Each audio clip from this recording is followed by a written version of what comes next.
தமிழ் பேசும் அனைத்து நல்லவர்களுக்கு வணக்கம். இந்த வீடியோவில் நம்ம பார்க்க போகிற full in-depth review Redmi Note 8 Pro. So இந்த ஸ்மார்ட் ஃபோனை கடந்த 20 நாட்களாக நான் யூஸ் பண்ணிட்டு இருக்கேன். ஸோ என்னுடைய டெஸ்டிங்கில் இந்த ஸ்மார்ட் ஃபோன் உண்மையிலேயே எப்படி இருந்தது, ஸோ பல இடங்களில் ட்ராவல் பண்ணும்போதாக இருக்கட்டும், ஃபோட்டோஸ் நிறைய எடுக்கும்போதாக இருக்கட்டும், கேமிங் விளையாடும் போதாக இருக்கட்டும், ஸோ எல்லா இடத்துலையுமே இது ஹீட்டிங் இருக்கா, என்ன ஏது, சார் வேல்யூ எல்லாத்த பற்றியும் வந்து பேச போகிறோம். ஸோ ப்ளஸ் அண்ட் மைனஸ் எல்லாத்தையுமே நான் சொல்ல போகிறேன். தவிர இந்த வீடியோவை கடைசி வரைக்கும் பாருங்கள். அப்போ தான் உங்களுக்கு இந்த பர்டிகுலர் ஸ்மார்ட் ஃபோன் உண்மையிலேயே நீங்கள் வாங்குறதுக்கு ஒர்த்தா அப்படின்ற விஷயம் உங்களுக்கு தெரியும். ஸோ வாங்க வீடியோக்குள்ளே போகலாம்.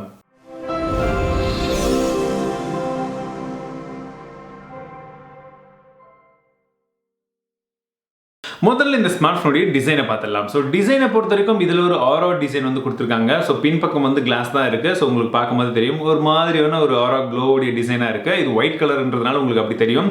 மேபி நீங்கள் க்ரீன் கலர்லாம் பார்த்தீங்கன்னா அதுவும் வந்து ஓரளவுக்கு வந்து நல்லா இருக்குது. ஸோ டிசைனை பொறுத்த வரைக்கும் ரொம்பவே வந்து நல்லா கொடுத்துருக்காங்க. அதுவும் கொஞ்சம் மாடர்னான டிசைன், இன்க்ளூடிங் பின்பக்கமாக நமக்கு கார்னிங் கார்னர் கிளாஸ் 5 ப்ரொடக்ஷனோட கொடுத்துருக்கிறது கூடுதலான நல்ல விஷயம். பில்ட் குவாலிட்டியை பற்றி பார்க்கணும் அப்படின்னா இது மொபைல் ரொம்ப சாலிடாக தான் வந்து கொடுத்துருக்காங்க அப்படின்னு சொல்லும். பிகாஸ் சைட்ஸ் எல்லாம் வந்து நீங்கள் பார்த்தீங்கன்னா பிளாஸ்டிக்கில் இருந்தாலும் ஒரு பார்க்கறதுக்கு மெட்டாலிக் ஃபினிஷில் கொடுத்துருக்காங்க, நல்ல சாலிடாக இருக்குது. பின்பக்கம் முன்பக்கம் வந்து நமக்கு கார்னிங் கார்னர் கிளாஸ் யூஸ் பண்ணியிருக்காங்க. ஸோ பின்பக்கமாக வந்து பார்த்தீங்கன்னா உங்களுக்கு கொரில்லா கிளாஸ் தான் இருக்குது. கிளாஸாக இருந்தாலும் இது அந்த அளவுக்கு ஸ்லிப்பரியாக இல்லை. ஸோ இது ஒரு விஷயம் நான் சொல்லணும். பட் வெயிட் அப்படின்றது நீங்கள் கண்டிப்பாக வந்து நோட்டீஸ் பண்ணுவீங்க. கிட்டத்தட்ட 200 கிராம் கிட்ட இருக்குது.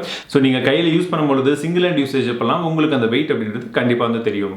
இந்த மொபைலுடைய டிஸ்பிளே அப்படின்றது பார்த்தீங்கன்னா இதெல்லாம் AMOLED டிஸ்பிளே வந்து கிடையாது. பட் ஸ்டில் இந்த மொபைல் ஒரு நல்ல குவாலிட்டியான ஒரு டிஸ்பிளே வந்து கொடுத்துருக்காங்க. 6.53 இன்ச்க்கான ஃபுல் HD ப்ளஸ் டிஸ்பிளே கொடுத்துருக்காங்க. இது ஒரு IPS LCD பேனல் தான். HDR சப்போர்ட்டும் இருக்கு. ஸோ டிஸ்பிளேவுடைய குவாலிட்டி ரொம்ப நல்லா இருக்கு. நீங்கள் எந்த ஒரு வீடியோ பார்க்கும்பொழுதும் சரி, வியூவிங் ஆங்கிள்ஸ் எல்லாமே வந்து ஷார்ப்பாக இருக்கு. பிளாக்ஸ் எல்லாம் வந்து நல்லா வந்து தெரியுதுன்னு சொல்லலாம்.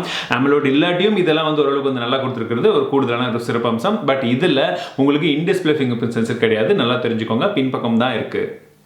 நிறைய பேர் வந்து ரேடியேஷன் எவ்வளோ இருக்குது அப்படின்னு கேட்பீங்க. ஸோ இந்தியன் ஸ்டாண்டர்ட்ஸ் பிரகாரம் 1.6 வாட் per kg வந்து இருக்கணும். ஸோ இந்த மொபைலில் எவ்வளோ இருக்குது அப்படின்னு நீங்கள் பார்த்தீங்கன்னா 1.13 வாட் per kg ஹெட்டு கொடுத்துருக்காங்க. 0.634 அப்படின்ற வாட் per kg வந்து பாடிக்கு வந்து கொடுத்துருக்காங்க. ஸோ இந்தியன் கன்சம்ஷனை விட கொஞ்சம் கம்மியாக தான் இருக்குது. இந்த மொபைலில் நமக்கு ட்ரிபிள் சிம் ஸ்லாட்ஸ் வந்து கொடுத்துருக்காங்க. ஸோ நீங்கள் 2 சிம்மும் போட்டுக்கலாம், கூடவே மைக்ரோ எஸ்டியும் வந்து போட்டுக்கலாம். ஸோ நீங்கள் எந்த ரேம் வேரியன்ட் வாங்கினாலும் உங்களுக்கு ஸ்டோரேஜை பற்றின கவலை இருக்கவே வேண்டிய அவசியமே வந்து கிடையாது.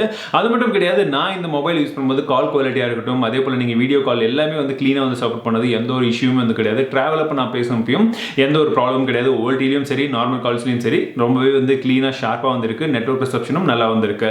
இந்த மொபைலில் நமக்கு இருக்கக்கூடிய இன்னொரு அட்வான்டேஜ் அப்படின்றது இது இருக்கக்கூடிய IR பிளாஸ்டர் தான். ஸோ இது மற்ற எந்த மொபைல் கம்பெனியும் வந்து கொடுக்காத ஒரு விஷயம். பட் இவங்க IR பிளாஸ்டரும் வந்து இதில் ப்ரொவைட் பண்ணியிருக்கிறது கூடுதல் சிறப்பம்சம். இதில் நமக்கு MIUI 10 வந்து கொடுத்துருக்காங்க. ஸோ யூஸ் பண்ணுறதுக்கு லேக் ஃப்ரீயாக ரொம்பவே வந்து ஃபாஸ்ட்டாகவே இருக்குது, ஸ்லீக்காகவே இருக்குது அப்படின்னு தான் வந்து சொல்லும். கூடிய விரைவாக MIUI 11 வரப்போகுது அப்படின்னு சொல்லிட்டு இருக்காங்க. ஸோ அது வந்ததுக்கப்புறம் இன்னும் கொஞ்சம் ஃபாஸ்ட்டாக இருக்கும் அப்படின்னு எதிர்பார்க்கலாம். ஸோ இந்த மொபைலுக்கு சீக்கிரமாகவே அது வரும் அப்படின்ற கன்ஃபர்மேஷனும் கொடுத்துருக்காங்க. ஆடியோ குவாலிட்டியை பொறுத்த வரைக்கும் இதில் இருக்கக்கூடிய ஸ்பீக்கருடைய ஆடியோ குவாலிட்டி பார்த்தீங்கன்னா நல்லா லவுடாக இருக்குது. பட் ஆடியோவுடைய ஷார்ப்னஸ் அப்படின்றது கொஞ்சம் கம்மியாக தான் இருக்குது. ஸோ பேஸ் ஓரளவுக்கு வந்தாலும் நீங்கள் எதிர்பார்க்குற ஆடியோ குவாலிட்டி அப்படின்றது கொஞ்சம் கம்மியாக இருக்கும். பட் சவுண்டுடைய லவுட்னஸை நீங்கள் எதிர்பார்த்தீங்கன்னா நல்ல சத்தமாகவே இருக்குது. கேமராவை பற்றி பார்க்கணும் அப்படின்னா இந்த மொபைலில் பின்பக்கமாக 4 கேமராஸ் வந்து கொடுத்துருக்காங்க. பிரைமரி கேமரா 64 மெகாபிக்சல் கொண்ட கேமரா. ஸோ அதை சப்போர்ட் பண்ணுறதுக்கு 2 மெகாபிக்சலுக்கான டெப்த் சென்சார், இன்னொரு 2 மெகாபிக்சலுக்கான மேக்ரோ, 8 மெகாபிக்சலுக்கான அல்ட்ரா வைட். ஸோ இது எல்லாமே வந்து கொடுத்துருக்காங்க. இதில் நான் எடுத்த சாம்பிள் இமேஜஸ் நீங்கள் பாருங்கள், உங்களுடைய கருத்துக்கள் என்னன்றதை சொல்லுங்கள். இந்த சாம்பிள் இமேஜஸ் எல்லாம் பார்க்கும்பொழுது உங்களுக்கு வந்து தெரியும். ஸோ ஓவராலாக வந்து ஒரு நேச்சுரலான ஒரு கலர் வந்து கொடுத்துருக்கு அப்படின்னு தான் வந்து சொல்லும். கலர்ஸ் ரொம்ப அதிகமாக வந்து பாப்பப் ஆகாது. ஆனால் ஷார்ப்னஸ் வந்து பார்த்தீங்கன்னா கொஞ்சம் அதிகமாக தான் இருக்குது. ஒரு சில இடங்களில் எக்ஸ்போஷர் வந்து கொஞ்சம் எக்ஸ்ட்ராவாக வந்து தெரியும். பட் வைட் ஆங்கிள் எடுத்த ஷார்ட்ஸாக இருக்கட்டும், நைட் மோடில் எடுத்த ஷார்ட்ஸாக இருக்கட்டும், எல்லாமே வந்து ஓரளவுக்கு வந்து டீசெண்டான ஒரு இமேஜ் வந்து கொடுக்குது. ஒரு சில இடங்களில் கொஞ்சம் சாஃப்டாக இருக்குது. பட் செல்ஃபி இமேஜஸை பார்க்கும்போது 1-2 இமேஜ் வந்து ரொம்ப நல்லா வந்தாலும் இன்னும் ஒரு சில இமேஜஸில் பேக்ரவுண்டெல்லாம் வந்து பார்த்தீங்கன்னா ரொம்ப எக்ஸ்போஷர் அதிகமாக தான் வந்து தெரியுது. ஸோ கேமராவை பொறுத்த வரைக்கும் ரியர் கேமரா நல்லா இருக்குது. செல்ஃபி கேமராவில் ஒரு சில அப்டேட்ஸ் வந்து ஃபிக்ஸ் பண்ண வேண்டியது இருக்குது. ரியர் ஃபேஸிங் கேமராவில் எடுத்துகிட்டு இருக்கேன். ஸோ இப்போ நான் நடக்கிறேன், ஸ்டெபிலிட்டி எப்படி இருக்குன்னு பாருங்கள். இப்போ ஜாக் பண்ணுறேன். அதே போல் இப்போ ஃபோக்கஸிங் எப்படி இருக்குன்றதையும் இந்த மரத்தை நான் ஃபோக்கஸ் பண்ணுறேன். ஸ்க்ரீன்லலாம் டச் பண்ணல, ஆட்டோ ஃபோக்கஸ் எப்படி இருக்குன்றது தான் உங்களுக்கு காமிக்கிறேன். அதே மாதிரி இங்கே ஸோ எது நல்லா இருக்குன்றதை கமெண்ட் பண்ணுங்கள். வாக் பண்ணுறேன், இப்போ ஜஸ்ட் வந்து ஜாக் பண்ணுறேன். ஸோ எது நல்லா இருந்ததுன்றதை பாருங்கள். பேக்ரவுண்ட் கலர்லேருந்து ஃபோக்கஸிங் எல்லாமே எது நல்லா இருக்குன்றதை சொல்லுங்கள். இந்த மொபைலில் நீங்கள் வீடியோ எடுக்கும்போது நீங்கள் வைட் ஆங்கிலையும் வீடியோ எடுக்க முடியும். அதே சமயத்தில் நீங்கள் மேக்ரோ லென்ஸை யூஸ் பண்ணியும் வீடியோ எடுக்க முடியும். ஸோ இந்த பட்ஜெட்டில் இந்த மாதிரி ஆப்ஷன்ஸ் கொடுக்கக்கூடிய ஒரே ஸ்மார்ட் ஃபோன் இது மட்டும் தான் அப்படின்னு சொல்கிறாங்க. பேட்டரி லைஃப் அப்படின்னு பார்த்தீங்கன்னா 4500 mAh ஒரு பேட்டரி இருக்குது. இதில் 18 வாட் சார்ஜருக்கான சப்போர்ட்டும் வந்து உங்கள் பாக்ஸ்லேயே வந்து கொடுக்குறாங்க. ஸோ நீங்கள் சார்ஜ் பண்ணுறது கிட்டத்தட்ட 2 மணி நேரம் வந்து சார்ஜ் ஆகுது அப்படின்னு தான் வந்து சொல்லும். பட் யூஸ் பண்ணுற பட்சத்தில் எனக்கு பேட்டரி லைஃப் ரொம்ப அட்டகாசமாக இருந்தது. என்னுடைய யூசேஜில் நான் ரொம்ப ஹெவி யூசேஜ் கேமிங் இதெல்லாம் மாற்றி பண்ணும்பொழுது அவுட்டோரில் நான் டேரெக்டாக வந்து 4G இன்டர்நெட்டில் கனெக்ஷனில் இருக்கும்பொழுது பார்த்தீங்கன்னா 7 to 7.5 hours அப்படின்றது ஸ்க்ரீன் ஆன் டைம் வந்தது. ஸோ ரெகுலர் யூசேஜில் எனக்கு 1.5 நாட்கள் அப்படின்றது பேட்டரி லைஃப் எந்த ஒரு இஷ்யூமே இல்லாமல் தாராளமாக வரும் உங்களுடைய யூசேஜ்க்கும். ஃபிங்கர் சென்சர் இதில் பின்பக்கமாக கொடுத்துருக்காங்க. ரொம்பவே ஃபாஸ்ட்டாக தான் இருக்குது. அதே போல் ஃபேஸ் அன்லாக் இன்னும் ரொம்ப ஃபாஸ்ட்டாக இருக்குது அப்படின்னு தான் வந்து சொல்லும். நான் ஃபேஸ் அன்லாக் யூஸ் பண்ணும்போது ரொம்ப ஃபாஸ்ட்டாக வந்து அன்லாக் ஆகும். ஃபிங்கர் சென்சரும் மேக்ஸிமம் டைமில் வந்து 99.9% வந்து அக்யூரேட்டாக தான் இருக்குது. எந்த ஒரு இஷ்யூமே வந்து கிடையாது. பிகாஸ் பின்பக்கமாக வந்து நம்ம நார்மலாக யூஸ் பண்ணக்கூடிய ஃபிங்கர் சென்சர் அப்படின்றதுனால உங்களுக்கு இஷ்யூவும் வந்து இருக்காது.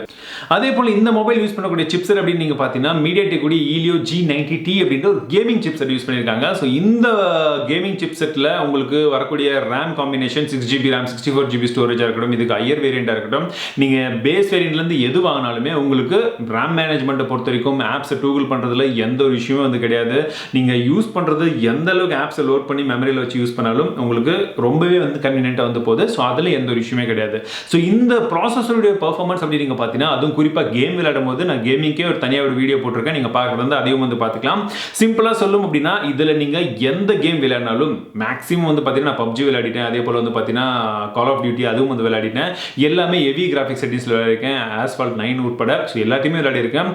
எதுலையுமே எந்த ஒரு லேக் எதுவுமே வந்து கிடையாது. ஸோ கேமிங் பர்ஃபார்மன்ஸை பொறுத்த வரைக்கும் இது டாப் டு த நாச் வந்து கொடுத்துருக்காங்க அப்படின்னு தான் சொல்லும். ஸோ கேமிங் பர்ஃபார்மன்ஸ் அட்டகாசமாக இருக்கு. ஸோ என்னுடைய ரூம் டெம்பரேச்சரில் நான் அந்த கேமிங் பர்ஃபார்மன்ஸ் எல்லாம் டெஸ்ட் பண்ணும்போது எனக்கு 45 வந்து ஈஸியாக வந்து தொட்டுச்சு அப்படின்னு தான் வந்து சொல்லும்.